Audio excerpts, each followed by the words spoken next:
Assalamualaikum warahmatullahi wabarakatuh. Anak-anak sekalian, pada kesempatan ini kita belajar kembali pelajaran fikih dengan materi sholat. Apa yang dimaksud dengan sholat fardu?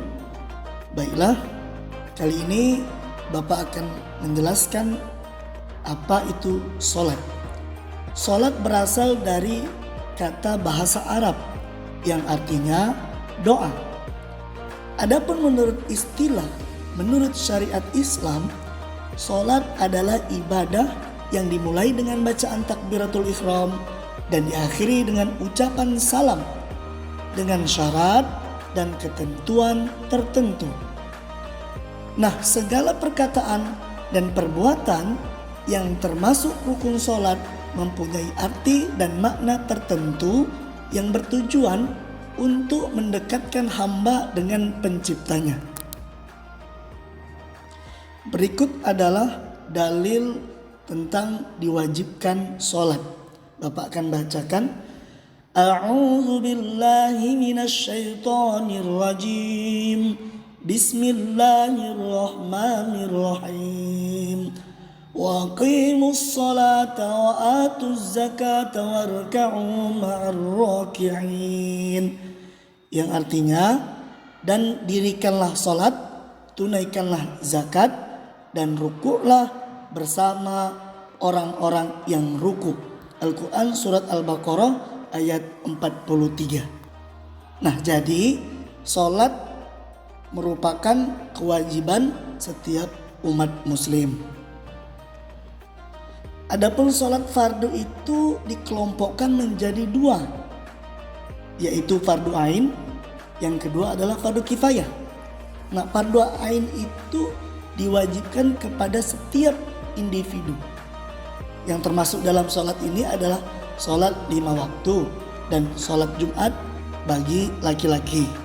Yang kedua, fardu kifayah, yaitu diwajibkan atas seluruh muslim, namun akan gugur dan menjadi sunnah bila telah dilaksanakan oleh sebagian muslim yang lain. Adapun contoh dari sholat ini adalah sholat jenazah. Baik, sekarang kita menuju ketentuan-ketentuan sholat. Pelaksanaan sholat 5 waktu harus berdasarkan dengan ketentuan yang telah disepakati dalam syariat Islam. Adapun ketentuan sholat 5 waktu sesuai contoh yang diberikan Nabi Muhammad SAW sebagai berikut.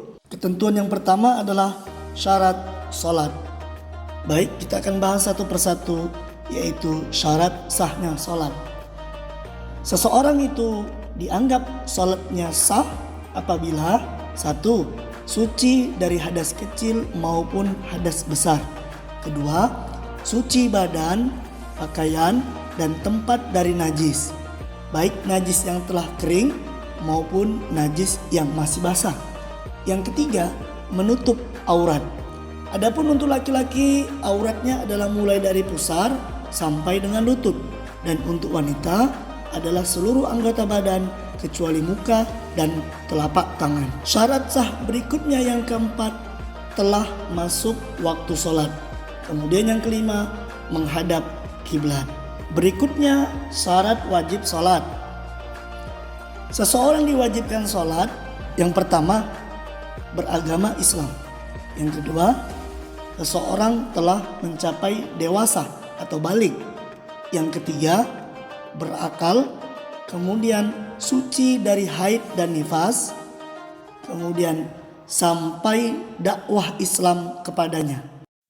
Baik, berikutnya Bapak akan menjelaskan tentang rukun sholat. Adapun rukun sholat ini dirumuskan menjadi 13 perkara.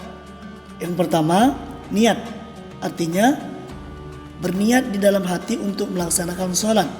Sholat apa yang ia kerjakan?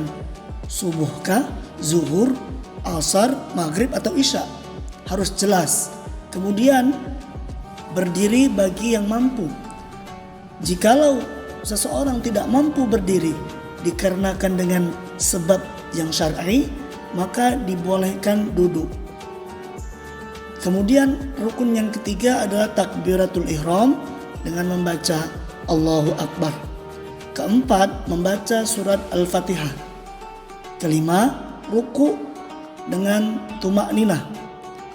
Artinya tumak-ninah ini adalah berhenti, tenang sejenak. Keenam, iktidal dengan tumak-ninah. Berikutnya sujud 2 kali dengan tumak-ninah. Yang kedelapan, duduk antara 2 sujud dengan tumak-ninah. Kemudian duduk untuk tasyahud awal atau tasyahud yang pertama. Yang ke-10, membaca tasyahud akhir di waktu duduk di rakaat yang terakhir. Ke-11, membaca selawat atas Nabi. Ke-12, mengucapkan salam yang pertama. Bila telah selesai membaca tasyahud akhir dan selawat atas Nabi dan keluarga beliau, maka kita memberi salam. Yang wajib hanya salam pertama. Kemudian yang ke-13 adalah tertib. Artinya berturut-turut menurut peraturan ataupun menurut syariat yang telah ditentukan. Baik, selanjutnya adalah sunnah salat. Sunnah dalam salat terbagi menjadi 2 bagian, yaitu sunnah ab'ad atau sunnah yang ketika ditinggalkan maka harus diganti dengan sujud sahwi. Yang kedua, sunnah hayat atau sunnah yang apabila tidak dikerjakan maka tidak wajib menggantinya dengan sujud sahwi. Kemudian akan kita uraikan satu persatu. Yang pertama, sunnah ab'ad. Adapun yang termasuk dalam sunnah ab'ad adalah 1. Duduk tasyahud awal. Membaca tasyahud awal. Membaca salawat Nabi pada tasyahud awal. Membaca salawat kepada keluarga Nabi dalam tasyahud akhir. Berikutnya sunnah hayat salat. Yang termasuk di dalam sunnah hayat, yang pertama, mengangkat kedua tangan pada saat takbiratul ihram. Meletakkan kedua tangan di dada atau antara perut dan dada. Telapak tangan kanan memegang pergelangan tangan kiri. Ketiga, mengarahkan pandangan kedua mata ke arah tempat sujud. Kemudian membaca doa iftitah. Diam sebentar sebelum membaca surah Al-Fatihah. Membaca ta'awudz sebelum membaca surat Al-Fatihah. Mengeraskan bacaan surat Al-Fatihah dan surah pada salat maghrib, isya, subuh, salat Jumat, salat hari raya, salat tarawih, dan salat witir pada bulan Ramadan. Berikutnya membaca amin setelah membaca surat Al-Fatihah. Membaca takbir setiap kali akan ruku dengan mengangkat kedua tangan seperti takbiratul ihram. Membaca tasbih ketika ruku dan sujud. Mengangkat tangan ketika bangun dari ruku sambil membaca tasbih.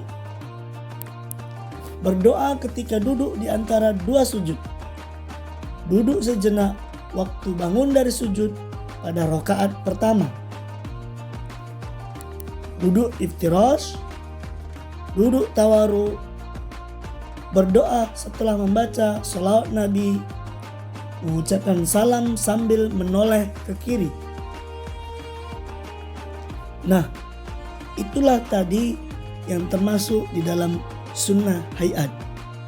Perlu kembali kita sampaikan, kalau sunnah ab'ad ditinggalkan, maka wajib sujud sahwi. Akan tetapi, jikalau sunnah hayat yang ditinggalkan, maka tidak wajib untuk melakukan sujud sahwi. Mudah-mudahan materi yang kita bahas kali ini dapat dipahami dengan baik dan memberikan manfaat bagi kita. Sampai jumpa kembali di pembelajaran berikutnya. Billahi taufik wal hidayah. Wassalamualaikum warahmatullahi wabarakatuh.